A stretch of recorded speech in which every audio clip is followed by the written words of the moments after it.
So hello everyone, welcome to my channel Ujjwal cinemas. তো আজকে আমি আমার এই ভিডিওটি আলোচনা করবো সাম্প্রতিক মুক্তি পাওয়া একটি সিনেমা বাগি 4। এই সিনেমাটি নিয়ে, হিন্দি সিনেমা। তো এই সিনেমাটির কনসেপ্ট মূলত কেমন কনসেপ্ট ছিল এবং সিনেমাটি দেখার পরে আমার পজিটিভ এবং নেগেটিভ সেটা নিয়ে আলোচনা করব। তো সিনেমাটির ডিরেক্টর হচ্ছে তোর অশোক হর্ষ। তোর প্রযোজনা করেছেন তোর সাজিদ নাদিয়াদওয়ালা, এবং সাজিদ নাদিয়াদওয়ালা মানে ফিল্ম তোর স্টুডিও ব্যানারে এই সিনেমাটি তৈরি হয়েছে। তো সিনেমাটির সর্বোচ্চ সীমা হচ্ছে 2 ঘন্টা 37 মিনিট। এবং এই সিনেমাটির কনসেপ্ট ছিল যে যে নায়ক নায়ক মারা যাওয়ার পরে, এটা অর্থাৎ নায়কের একটা অ্যাক্সিডেন্ট হওয়ার পরে নায়ক যখন সেই অ্যাক্সিডেন্টের কোমা থেকে ফিরে আসবে, তখন নায়ক বলবে যে তার গার্লফ্রেন্ড মারা গেছে। বাস্তবে যখন তার গার্লফ্রেন্ড মারা গেছে, সবাই যখন তার গার্লফ্রেন্ডকে আগে খুঁজতে শুরু করবে, কিন্তু একসময় দেখা যাবে যে যে মারা গেছে, যে নায়ক বলছে যে আমার গার্লফ্রেন্ড মারা গেছে, সেই গার্লফ্রেন্ডের বাস্তবে কোনো অস্তিত্বই নেই। এবং পরবর্তীতে আস্তে আস্তে ধীরে ধীরে দেখা যাবে যে অনেকটা আসার পরে দেখা যাবে যে হ্যাঁ, মানে তার গার্লফ্রেন্ডের অস্তিত্ব ছিল বা বর্তমানে আছে, কিন্তু কে একজন ক্ষমতার জেরে সেটা মুছে ফেলে দেওয়ার চেষ্টা করেছে।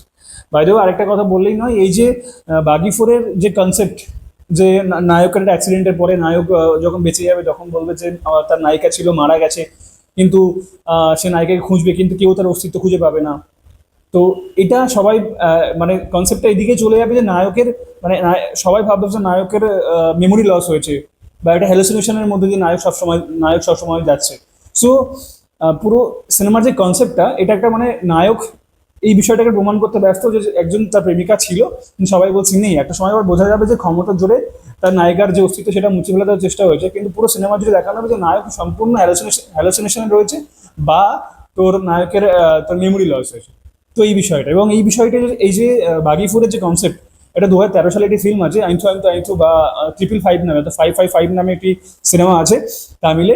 সেটার হুবহু কনসেপ্ট মানে ওটা আনঅফিসিয়াল অ্যানাউন্সমেন্ট মাত্র, কিন্তু কনসেপ্ট একই। তামিল ফিল্মা 555-এর একদম সেম কনসেপ্ট হচ্ছে বাগি 4।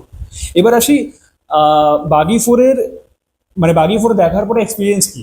তো বাগি 4 ট্রেলার বা টিজারে আমরা যা দেখেছিলাম, বাগি 4-এর সে যে অ্যাকশন, যে ভায়োলেন্স, যে যা যা দেখে দেখানো হয়েছিল, অ্যাজ সাচ সিনেমাতে তার অনেক কিছু নেই, মানে অনেক কিছু সরিয়ে দেওয়া হয়েছে।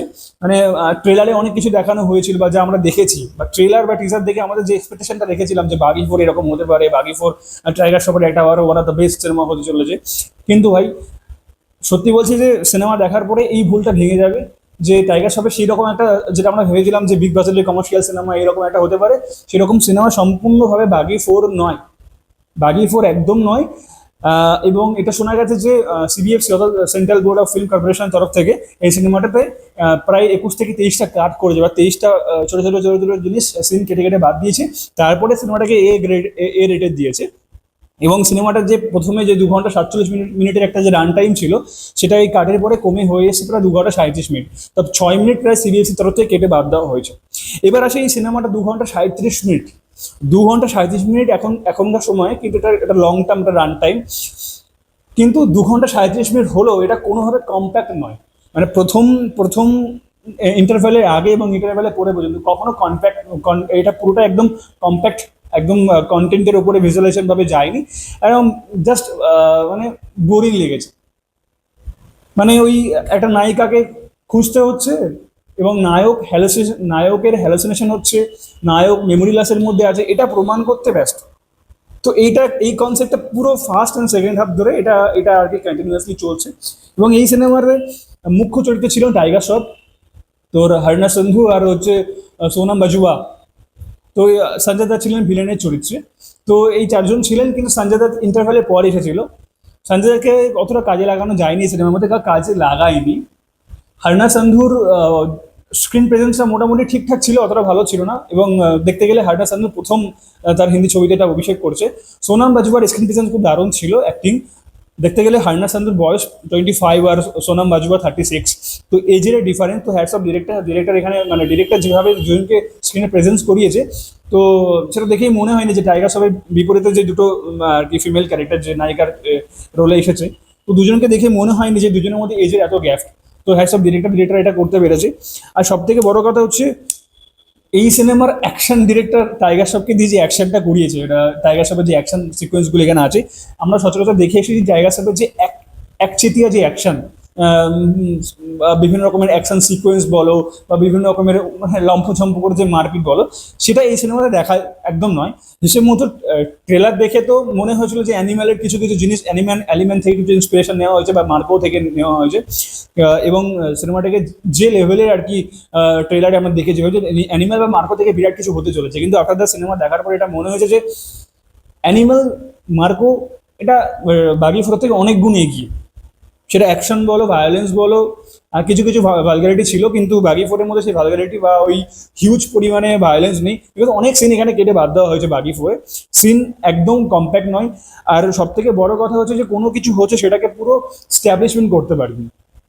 যে নায়ক মানে নায়কের সঙ্গে যে নায়িকার প্রেম হয়েছে এবং যে নায়ক এইরকম ভাবে যে নায়িকাকে খুঁজছে, তো তাদের দুজনের যে প্রেমটা সেটা কোনোভাবে স্ট্যাবলিশমেন্ট নয়, সেটা দেখানো হয়নি। এটা কারোর প্রতি যখন এতটা ইমোশনাল হয়ে উঠবে, তো তার সেই স্ট্যাবলিশমেন্টটা দেখানো খুব জরুরি, কারণ সেই স্ট্যাবলিশমেন্টটা পুরো পরিষ্কার নয়।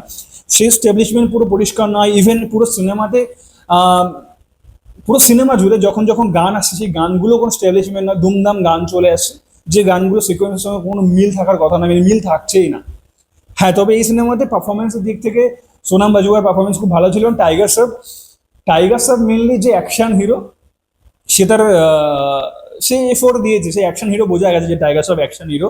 টাইগার শ্রফকে অ্যাকশনের দিক থেকে কিছুটা হলে ব্যবহার করেছে, কিন্তু টাইগার শ্রফের যে আগের যে অ্যাকশন সিকুয়েন্স বা টাইগার শ্রফ যেভাবে অ্যাকশন করে আর কি অভ্যস্ত, সেই সম্পূর্ণ একটা আলাদাভাবে করানো হয়েছে, সেটা আলাদা দিয়ে গেছে।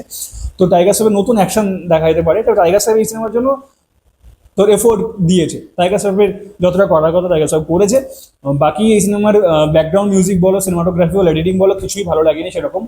সাউন্ড ইঞ্জিনিয়ার তেমন কোনো কাজই করেনি।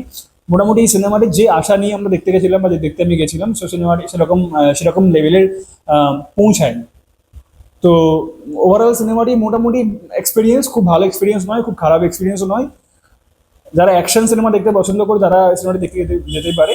কিন্তু যদি কেউ আশা করে যে কম্প্যাক্ট সিন হবে বা টান টান একটা সিন যাবে বা টান টান গল্প থাকবে, একটু সেভাবে প্রত্যেক দৃশ্যের সঙ্গে একটা উত্তেজনা থাকবে, এখানে ওই থ্রিলারটা মেনটেন করা হয়নি। এখানে এমন এমন সময় মারপিট ঢোকানো হয়েছে এবং সঞ্জয় দত্তকে অকারণে এনে বিভিন্ন রকমের ডায়লগ ব্যবহার করানো হয়েছে।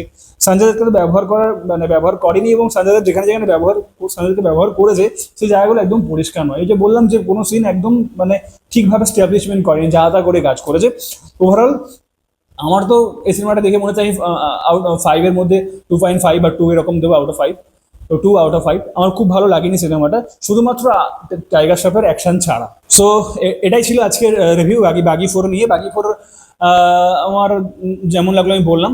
সো সম্পূর্ণ ভিডিওটি ভালো লাগলে একটু লাইক করবেন এবং সাবস্ক্রাইব করবেন। সাবস্ক্রাইবের পাশে থাকা বেল আইকনটি প্রেস করে অল বাটনটি প্রেস করে রাখবেন, যাতে পরবর্তী কোনো ভিডিও এলে নোটিফিকেশনটি আপনার কাছে সবার আগে পৌঁছে যায়। So thank you everyone. দেখা হচ্ছে আগামীকাল নেক্সট ভিডিওতে। টাটা।